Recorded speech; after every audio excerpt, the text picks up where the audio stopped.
이제 김장재 마지막으로 우리 김 사무처장께서 연합뉴스와 관련된 부분 중심으로. 예. 제가 연합뉴스 뉴시스 분석하신 선생님 오늘 못 오셔서요. 대신 발제를 해드리겠습니다. 저희 맨 마지막 뒷장에 있습니다. 왜냐면 이게 너무 늦게 지금 도착을 해서요. 123쪽 뒤에 통신사 연합뉴스 인터넷 사이트 양쪽 번호로서 이렇게 했는데요.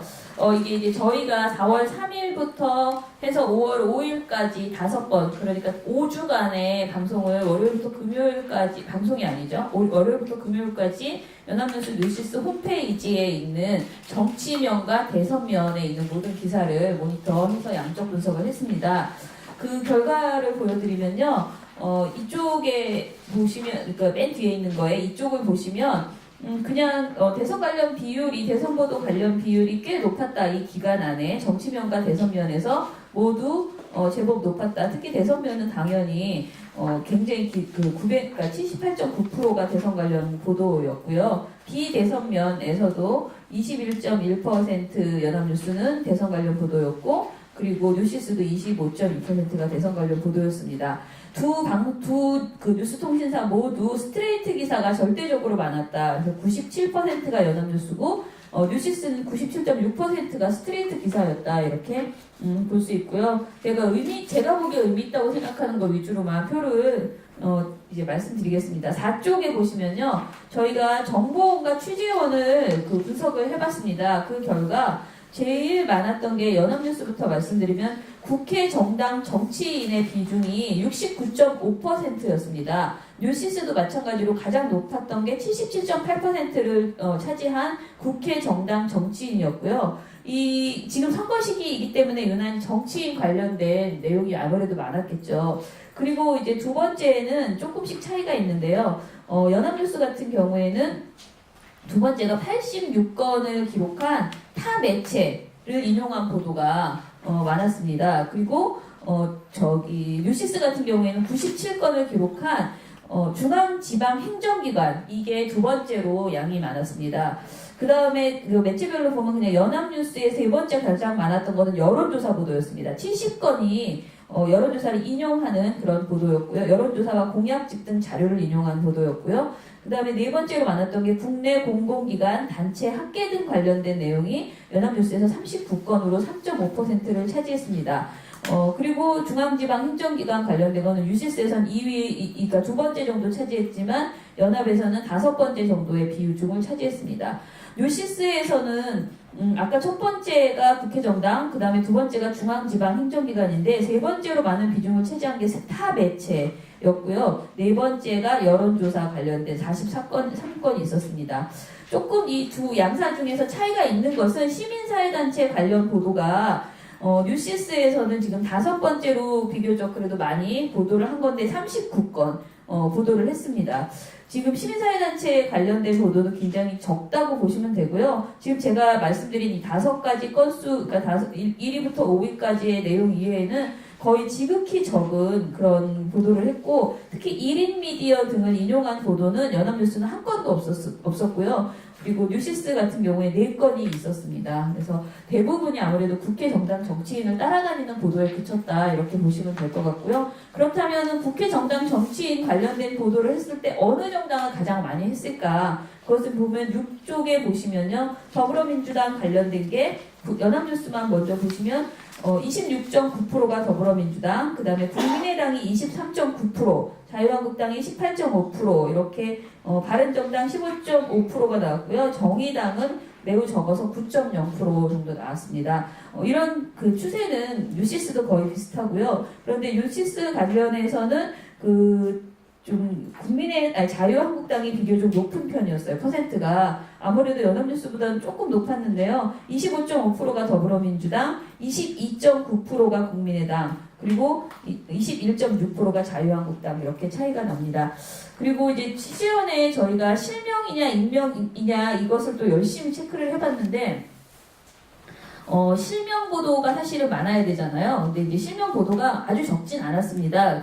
저희 애초에 생각이 굉장히 적을 거라고 생각했는데, 그래도 따져보니까 실명 보도가 연합뉴스는 81.1%가 실명 보도였고요.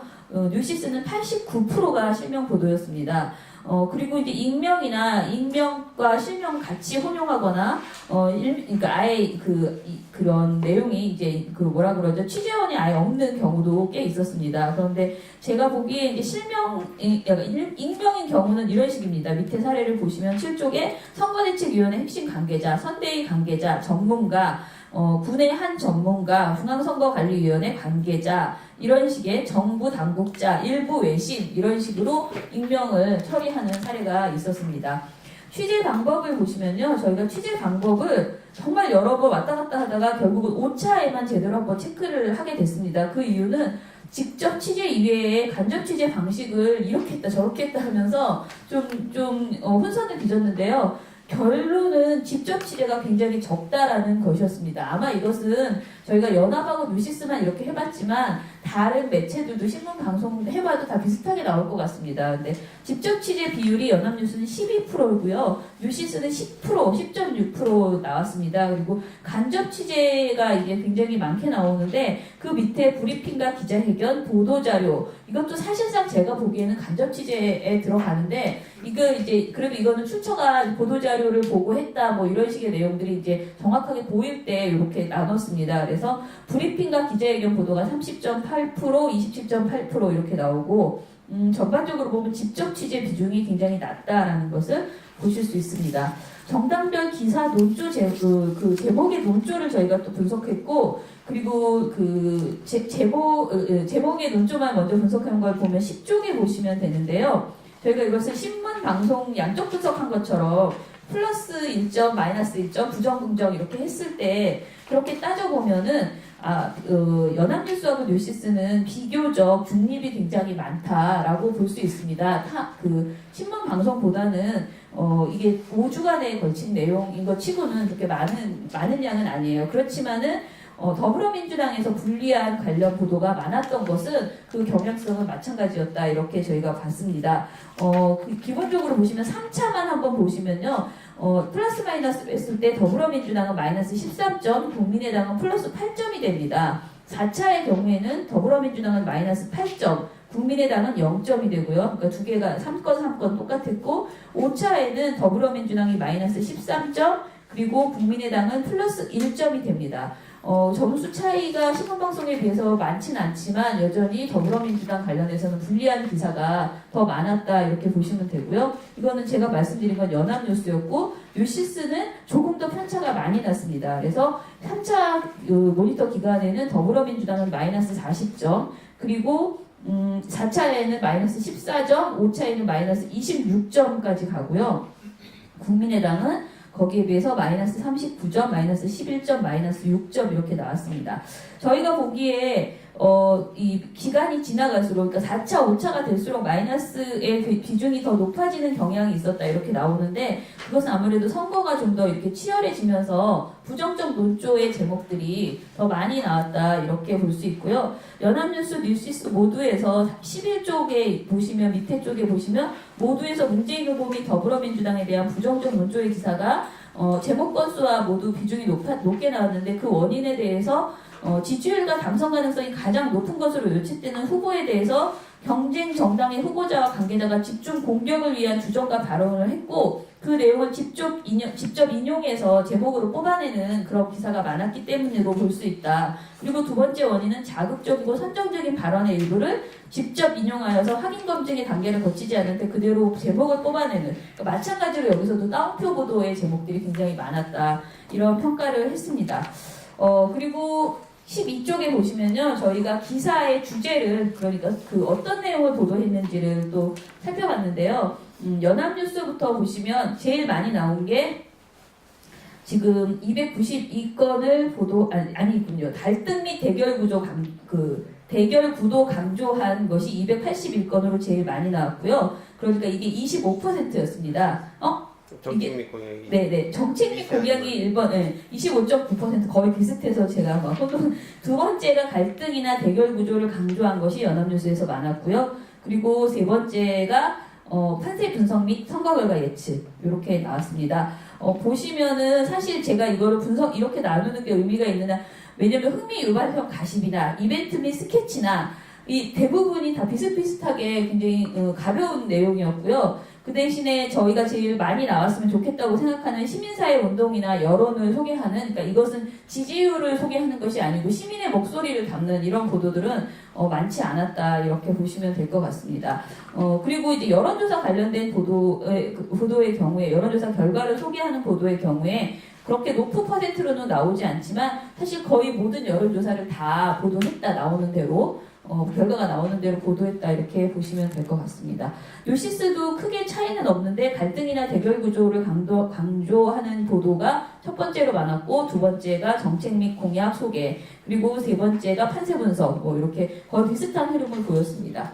마지막으로 정치면 톡보도가 무엇이었는지를 쭉 정리를 한 보도 그 내용인데요. 이 표 13쪽에 있는 마지막 표인데, 이것에 대해서 좀 의미 있는 것은 연합뉴스는 총 25건의 기사, 그러니까 이게 톱뉴스가 그러니까 한 주에 5건씩 그러니까 5일이니까 5일 가장 위에 있는 톱뉴스, 그것을 분석한 거거든요.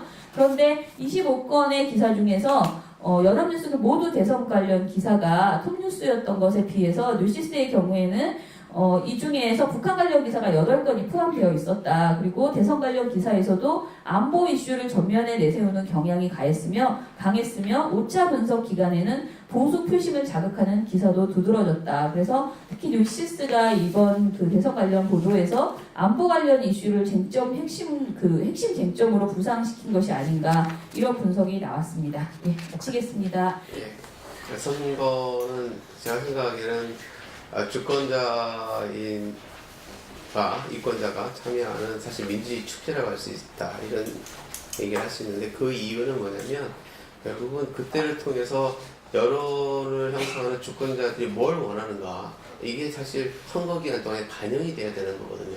그래서 대표자를 뽑는 거니까. 근데 우리나라는 말하자면 정치인 또는 중앙정부 이런 식으로 기존의 정치 세력들의 권력 집단의 의견이 더 많이 기사화되고 있다. 따라서 선거기간조차도 사실은 배제되고 있는 거 아니냐, 이런 생각이 들 수 있는 그 결과를 우리가 한번 본 것, 확인했다, 이런 생각도 듭니다.